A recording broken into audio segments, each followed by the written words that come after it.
Hey peoples, how y'all doing? Just wanted to come in here real quick because y'all, we gonna talk about Michael Braxton. I am sick and tired of seeing everybody and their mama blaming Miss Evelyn for what these women are doing or why these women are the way they are. Oh, she's so bitter. She can't get over him. It's been 30 years. He moved on, got married, and she's still there single and bitter. Yeah, yes, blame the black woman for everything, because that's the norm. We blame the black woman for everything. And I understand that this society has been brainwashed into blaming the black woman for everything. Everything that goes wrong in everybody's motherfucking life. It don't matter who the fuck it is. It's the black woman's fault. I understand that. We've been raised to coddle these black men, to never hold them accountable for nothing. We gotta woo the black man. Because the black man done went through so motherfucking much. And the black man just needs a pass. And the black man just is struggle. It's so goddamn hard to be a black man in America. That man, at whatever age he was, around the same age as Miss Evelyn, they was both young. I'm not gonna take that away from either one of them. But that man was a minister, pastor, whatever. He was a leader in his church and his community. Let's start there. You are the leader of your household, your family. You are the leader of the community, and you are the leader of your church. And this man lied and cheated and played in everybody's face.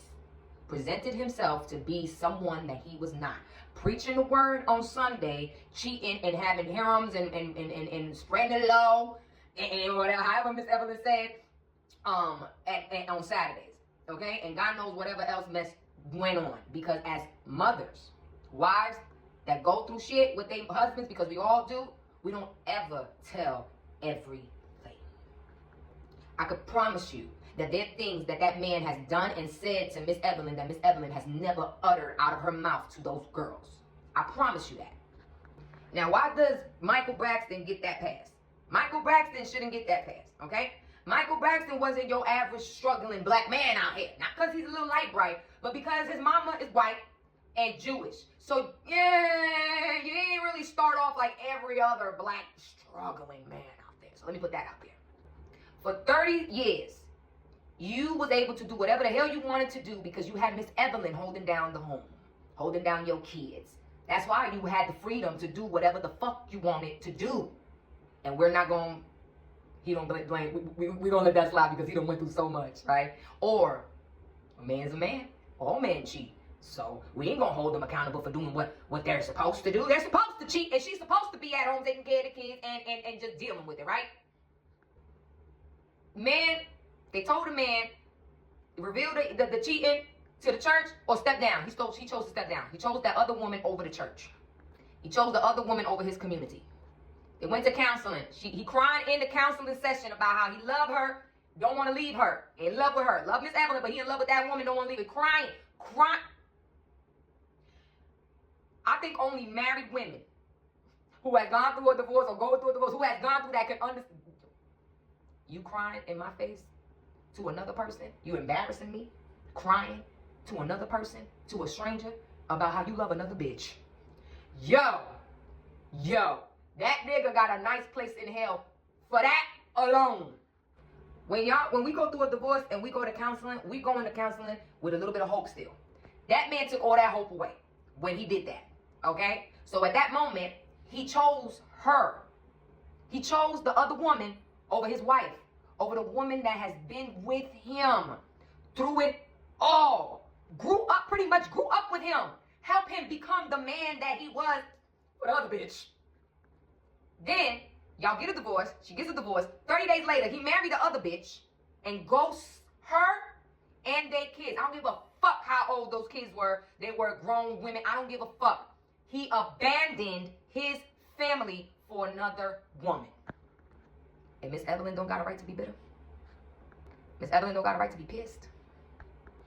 Miss Evelyn is supposed to turn the other cheek. Miss Evelyn is supposed to stay on that pedestal, right? She's supposed to stay that strong black woman. Fuck you and everybody that thinks that way. As a woman that is going through a divorce myself, married to this nigga for 8 years, and the way this nigga is doing me today, I'm gonna tell you this right now. I am healing. I'm not over that shit yet. I'm over him. I want him.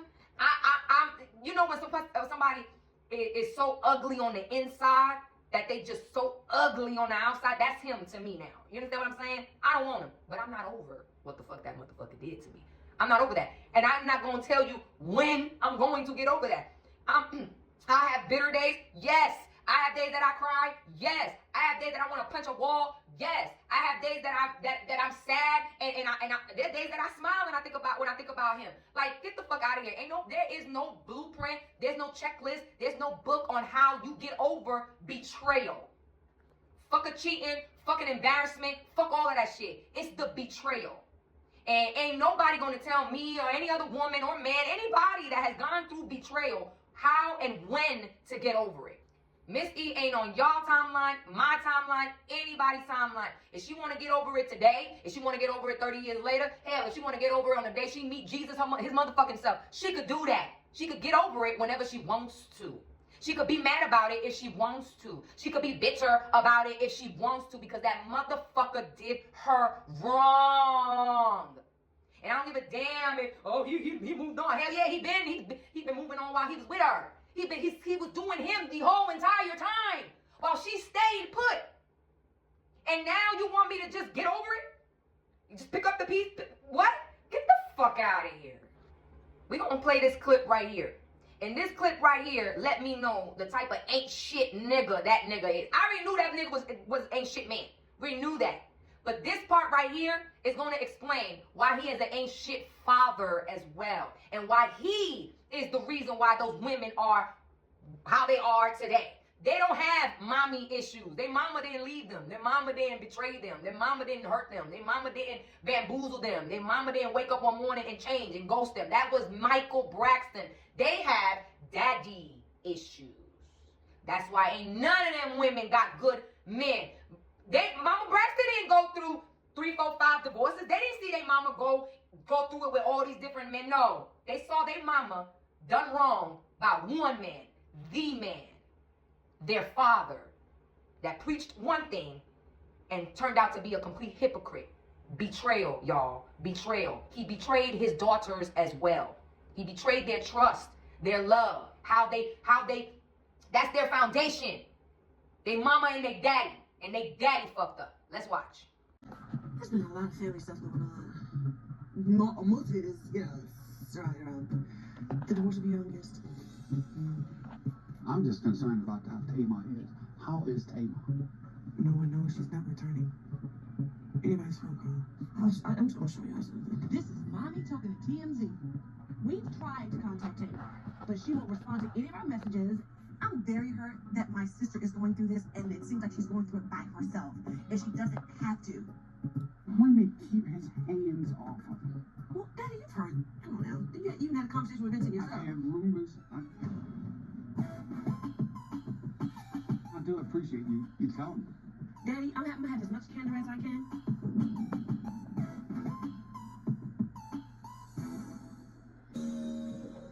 Women keep his hands off of her. Well, Daddy, you've heard. I don't know. You even had a conversation with Vincent yourself. I have rumors, but I don't know. But even to my understanding, you were made known about this situation. When you went to California, you had a talk with Tamar and a talk with Vince.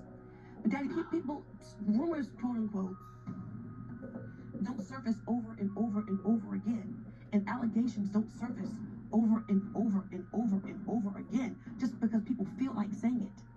Oh, wow. I'm getting really emotional talking to Daddy right now because I feel like Daddy shouldn't be asking the questions that he is. I feel like his first response, if someone is allegedly putting their hands on your daughter, should be to take up for his daughter.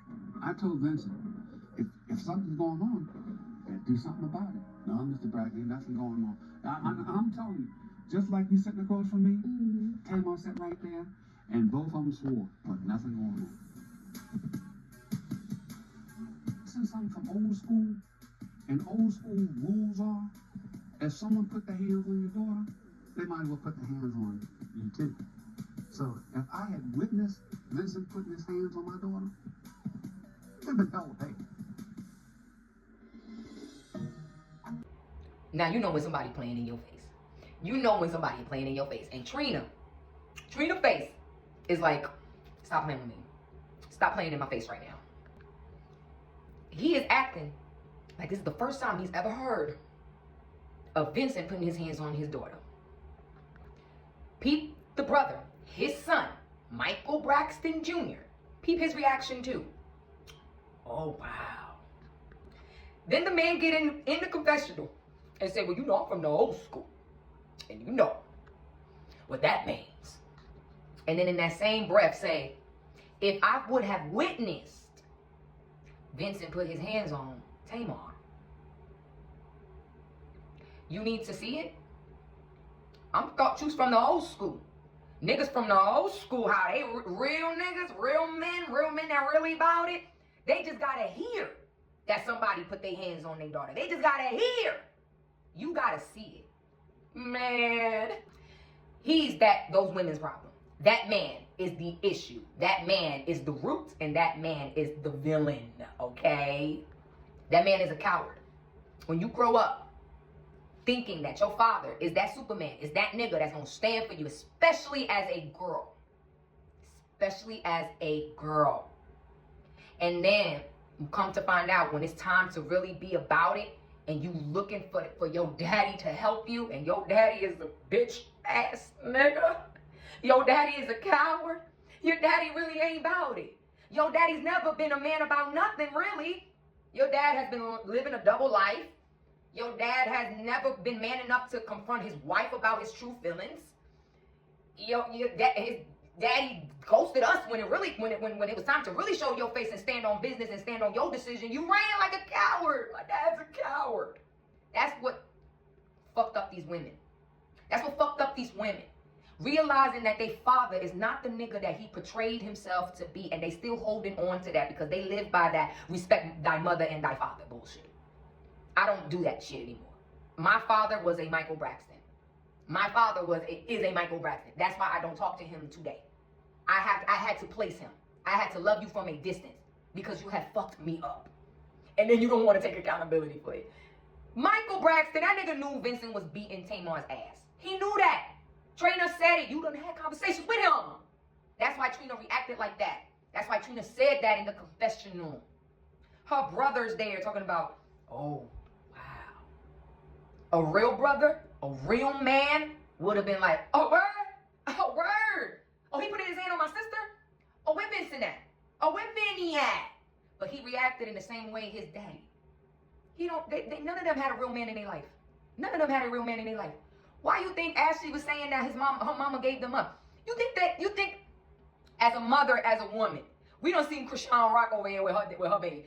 It is rare that a mother abandons their children. I'm not saying that it don't happen, but it's rare. For that woman to give up those rights and say, I don't want nothing to do with these kids, I really, really, in my heart of hearts, in my gut, believe that has nothing to do with the kids and everything to do with that man. Okay? Everything to do with that man. We done found out when they had that sit down with Miss Wanda, with his wife, how he was throwing her under the bus. You knew your kids was blaming that woman for you not being man enough to say, I'm not coming if y'all don't invite my wife. You just ghosted, you just didn't show up. You wasn't man enough to stand on your decision. You wasn't man enough to do that. So you let yet again another woman take the fall, take the blame, and you went on knowing that shit. People need to start putting the blame where it goes, okay? I'm not saying Miss Evelyn is a saint, because I did a whole video on Miss Evelyn. I think the only thing that she did wrong was that she raised those women to love each other, protect each other, and blindly follow each other, and forgive each other for everything, no matter what. Be there for each other. She raised them together and she didn't individualize them, because these are still individuals. You understand what I'm saying? That's the only mistake she did. Now, she loved those women. She loves her kids. That's the only mistake she did. She loved her kids, and she want her kids to stick together and be a union. I'm not going to fault her for that. I'm never going to fault her for that. So leave Miss Evelyn the fuck alone and go put the blame where it belongs. On that piece of shit, weak ass, bitch ass nigga that was never man enough, wasn't man enough in his marriage with Miss Evelyn, wasn't man enough as a father, wasn't man enough as a father-in-law, wasn't man enough to do nothing. That's why all them women got fucked up men. All them women got fucked up men. Miss Evelyn didn't teach them how to find a fucked up man. Their daddy did. So I say that to say this. Those women have a lot of healing to do. And the first thing they need to do is put the blame where it belongs. It's okay to look at your daddy and say, you fucked me up, man. You fucked me up. Now I gotta go take care of me. It's okay to put the blame on the black man. So I'm gonna leave y'all with that. Bye.